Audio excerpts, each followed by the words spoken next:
We just had this linked. It said Microsoft raises the price of all Xbox Series consoles, Xbox games, confirmed to hit $80 this holidays.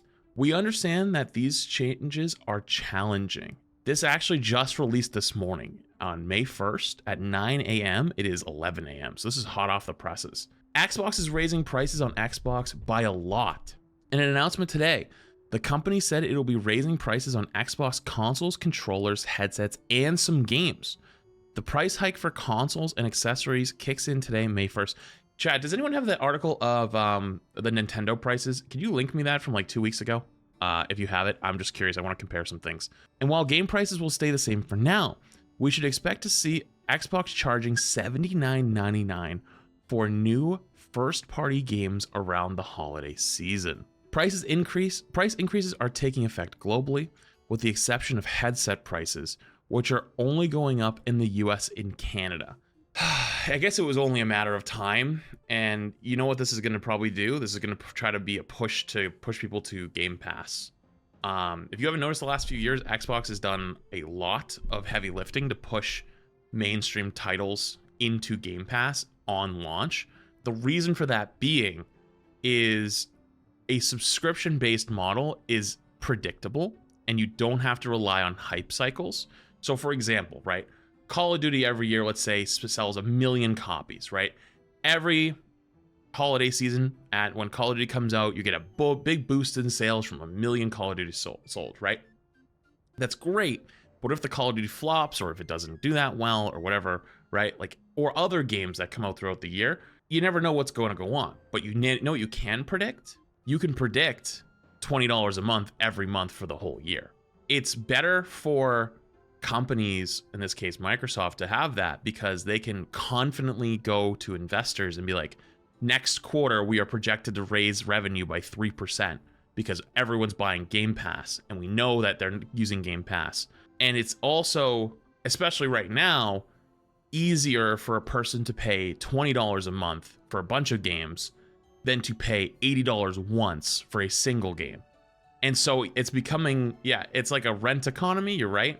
But it's also a bit of a trap on that. Like, don't get me wrong, Game Pass is actually very good, but it's to get you to get comfortable with having it, and then it just becomes a reoccurring charge every month, and you just constantly buy it, and you constantly have it. This is something they've been setting up for years, by the way. This is years in the making, and now they're making their move. And it's the right time for them, because you can also just blame it on tariffs. Going forward, here are the expected prices on various Xbox consoles and accessories in the US. Oh, here's the new, this is gonna be the here we go. Xbox Series S 512, $379, up from $299.99. Xbox Series S 1 terabyte, $429.99, up from $350. Xbox Series X digital, so no game tray. I'm guessing like no like hardware reader, no Blu-ray reader, etc. $550, up from $450. Wow, $100 increase? Holy shit. Xbox Series X, $600, up from $500. Xbox Series X 2 terabyte Galaxy Edition, $729, up from, dude, what the wait, they're percentages. Wait, so they are gonna say it's all tariffs. And I mean, a lot of that is actually true, but as you go up, it's not like a flat increase, right? Like, oh, we need to make more, so like we're raising the price on everything, all the consoles, $80. It's like the more expensive the console, the more of a price increase it'll get. Xbox wireless controller core, $65. Color, $70. Special edition, $80. Wireless controller limited edition, $90, up from $79. Wait, are these not changed? Are these like the same? Or are these also changed? Xbox Elite wireless controller 2 core, $150, up from $140. Elite controller series 2 full, $200, up from $179. Xbox stereo headset, $64.99. Xbox wireless headset, $119 or $120, up from $110. Oh boy, that's a lot. You can see other price ranges by region on the Xbox official announcement page here. Microsoft issued IGN with the following statements as to why price increases were taking place. This is going to be the interesting part. We understand that these changes are challenging and they were made with careful consideration given market conditions and the rising cost of development. Looking ahead, we continue to focus on offering more ways to play more games across any screen and ensure value for Xbox players. It's the perfect time for them, right here, given market conditions. So right now, everyone's going to be raising their prices because of tariffs and other things. I mean, even if you went and every tariff disappeared right now, like tomorrow, you would still feel the ripple effects for weeks, for months, actually. And so now is the perfect time. They've been waiting to be able to raise prices for forever. There's been debates in gaming for years of should games be $80 or $90 or $100, and everyone was like, oh god, GTA is going to drop at 100 and it's going to change everybody's, like, everyone's mind, and you're going to be able to get away with other things. Because the only companies that were stupid enough to do it were EA, and they did their quadruple A title and it fell apart. So now they can do it, and they can be like, oops, it's not our fault, sorry. Though we don't know it yet which first-party Microsoft games will cost $80. We can guess the lineup may include many mainline Call of Duty, the new Fable, which was recently delayed to 2026, the Perfect Dark reboot, Exile's Clockwork Revolution, Rare's Everwild, which Microsoft gaming boss Phil Spencer recently checked out, the Coalition's Gears of War E-Day. Oh, I love Gears of War, dude. Hideo Kojima's OD or Undead Labs State of Decay 3. Psychonauts developer Double Fine is also working on a new game. Microsoft has a Xbox game showcase in 2025, as well as the Outer Wilds 2 direct planned for June, where fans will no doubt find out more. I kind of want to play Outer Wilds. I have it. I own it. I need to play it. This is the first time we've seen a price hike on the Xbox Series X consoles since it launched in 2020, with the company committing to maintaining existing prices back in 2022. When the PlayStation raised its prices on the PS5, however, Xbox raised the prices on the Xbox Series X in 2023 in most countries, but not in the US, as it has raised prices globally on the Game Pass multiple times now.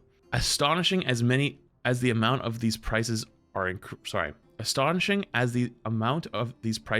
increasing might be, Microsoft raising prices in the first place isn't exactly surprising.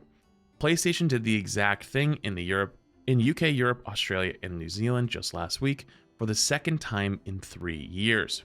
I actually did not know that. In Europe, no charge, standard PS5 with disc drive, 830 Australian, UK, Europe.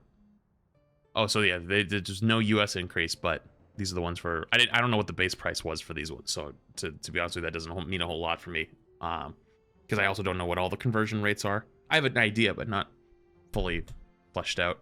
And the entire industry has been discussing and gradually implementing price increases over the last few years, with AAA game prices jumping from $60 to $70 in the last 5 years, and Nintendo going with $80 for the upcoming Switch 2 exclusive Mario Kart World and some other Switch 2 edition games. The Switch 2 itself was recently revealed to be launching at $450, a price that drew criticism from Nintendo fans, even as analysts admitted such a high price was likely inevitable amid current economic conditions. Could the price be right? Unfortunately, I think that the only thing that staved off for years the whole price increase thing, free-to-play games were money printers and made way more money in this economy. Well, hang on. We're talking 2018, 2019, 2020, 21, 22, 23, 24, 25. Because even back then, people were talking about raising prices for games. The only thing that saved it off is Fortnite, Apex, Valorant, CS went free to play, Overwatch went free to play. All these titans of games went free to play. And if you've noticed in the last few years, everyone's tried to make a free to play game and they all fail. Everyone fails at it. The only big success recently is Marvel Rivals. That's it. There might be some other ones slightly in there. We could argue about, the finals, for example. We could argue Fragpunk's still hanging in there. I don't know for how much longer. But everyone was trying, right? But the thing is, though, unless you have a smash hit, you can't make any money, and you can just kind of lose. Also, on top of that, too, people want, the market's changed a lot. People want finished games on release, right? They want the game done when they get it in their hands. And devs are being pushed to the limit of deadlines and be like, we got to get this out the door. And a lot of times they say, we're running out of money. We have to publish the game, get money from the sales, and then we use that money to finish the game or fix the game. That's not how it should work, but that's how it currently works. So I wonder if there's going to be a revolution of indie games. And you know, I hate to say it, but Steam just keeps winning. Steam does nothing, keeps winning. Although I guess these games are probably going to be more expensive on Steam as well, but the Steam sales also go crazy as well. This was all before Nintendo was forced to reevaluate its console pricing in the wake of newly announced and repeatedly fluctuating tariffs in the US. Though the console ended up sticking at $450, accessory prices were not so lucky. Oh, actually, I'll grab that one. Analysts suspect Nintendo may raise prices again post-launch, and the Entertainment Software Association warned that Nintendo would not be alone. You know what? It's been interesting with media coverage around video games and tariffs because just unfortunate coincidental timing that the Switch 2 reveal was on the same day as President Trump's announcement. There are so many devices we could play video games on. There are other consoles, but as I was saying, VR headsets, our smartphones, people who love PC games. If we think it's just the Switch, then we aren't taking it seriously. This is going to have an impact. And even American-based companies, they're getting products that need to cross into American borders to make those consoles, to make those games. And there's going to be a real impact regardless of the company. This is company agnostic, and this is an entire industry. There's going to be an impact on the entire industry. It seems these are expensive times to be a gamer, regardless of the platform you choose. It's an expensive time to be a person. And this is the price increases for Nintendo from a few weeks ago, if you missed it. Joy-Con controllers, $85, or sorry, Switch 2 Pro controller, $85. Joy-Con pair, $95. Joy-Con charging grip, $40. The strap, the fucking strap, the thing that you put around your wrist in case you're playing in portable mode. So you go like this, like, you know, like the Wii used to have. You'd strap it around your wrist so it doesn't fly across the room and go through your TV. The strap, the fucking strap is $14. Wheel set, $25, which by the way, is just you put the Joy-Con in the wheel. It's just plastic. Nintendo Switch 2 camera, $55. Dock sec, $20. Carrying case and screen protector, $40. All-in-one carrying case, $85. And the AC adapter, $35. This is our real, and then these are all the preload pricing. This is our reality chat. We're actually so. I might actually stop gaming to go outside and I'll touch some grass. Dude, it might be a matter of time before you're charged for touching grass. Like, what are you gonna do? You know what I mean? Like, I think everyone and their mom was ready to resist increased prices, and the gaming industry knew that it was going to be losing that battle. Like, you know what I mean? Like, people were just gonna go crazy, but now they have the actual perfect excuse to raise the prices and just say, oh, it's tariffs. If the tariffs were like taken away, like let's say a trade deal is made, you think it's gonna come back down? Now everyone's probably gonna buy Game Pass. You're gonna have to, I think that's the thing, is like everyone's just gonna say just buy Game Pass, and then it puts you into a repeating cycle where you're just paying a subscription instead of having to pay for a game every few months where you want it. And that's much more predictable. That's a much better revenue stream. That's better for investors and shareholders because they know exactly how much money they're gonna make every month. And yeah, good luck. Kind of genius by Xbox. I mean, yeah. But like part of you also kind of goes like, how much of it was planned? It's not genius. Oh, it is. Well, hang on. It's not ethical. Genius? Is it smart to do that? As like a company that just wants to make money? Of course. Now they have their golden ticket. They were gonna fight. They were in a losing battle. Like if they raised prices to $80 tomorrow before this had happened, people would have went bananas and be like, "Fuck you." But now, because everything is burning, like they're on a block of houses, right?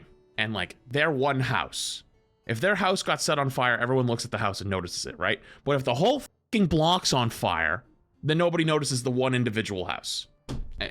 That's what makes it genius, is like they have their golden ticket. They didn't have it before.